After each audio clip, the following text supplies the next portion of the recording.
শুভ্র। হ্যাঁ সম্রাট, ক। বন্ধু তুই কই রে? আমি তো একটু খেতে আইছি রে। এ তো আমি তো তোকে বাড়ির রাস্তা দিয়ে দিকে এলাম, তোর বাড়ি গেলাম খুঁজতে, তোরে পাইলাম না। আয় খেতে আয়। আচ্ছা ঠিক আছে বন্ধু, আমি আসতেছি। তোর গাড়ির চাবিটা আমার একটু লাগবো। গাড়ি? হ্যাঁ গাড়ির চাবি আমার কাছে আছে। হ্যাঁ আয় আয় আয়। আচ্ছা বন্ধু, আমি আসতেছি। আয় খেতে। এই শুভ্র, দাঁড়া, আইতেছি বন্ধু, আইতেছি। হ্যাঁ আয় আয়। আয় ধর গাড়ির চাবি ধর। ঠিক আছে বন্ধু, তাহলে যাই, তুই কাজ কর।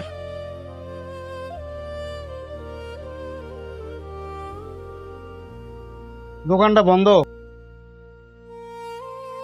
দোকানটা বন্ধ, কাজ তো মিটাইতে পারলাম না। কি যে করি? শুভ্র আবার গাড়ি নিয়ে টেনশন করে নাকি? ওরে একটা কল দেই। আরে সম্রাট। হ্যাঁ শুভ্র। হ্যাঁ বল। দোস্ত এই যে কাজে আসছিলাম, এই ঘরটা বন্ধ, দোকানটা বন্ধ, কাজ মিটাইতে পারি না রে দোস্ত।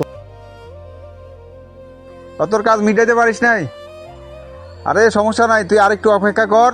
দেখ তোর কাজটা মিটাই, আস্তে আস্তে আয়। আচ্ছা। বন্ধু তোর হোন্ডাটা একটু লাগবে আমার। হুন্ডা নিয়ে কি করবি? একটু নবীনগর যাবো। না রে ভাই, হুন্ডা দেওয়া যাবে না রে ভাই। আমার বাড়ির থেকে আমার আব্বু বকা দিবে। হুন্ডাতে এমনিতে অনেক সমস্যা, হুন্ডা দেওয়া যাবে না রে ভাই। আরে ফোন তো এখনো কাটে নাই রে। আরে শোন, তুই আরেকটু অপেক্ষা কর, তোর কাজটা মিটাই তারপরে আসবি, ঠিক আছে?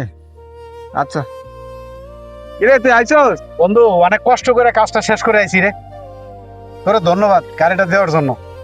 বন্ধু আমি তো ফোনে সব কথা শুনছি রে, তুই মনিরে গাড়ি দিলি না, তুই আমারে হুন্ডা দিলি, তোর তোর এই শখের বাইক। কারণ কি বলতো?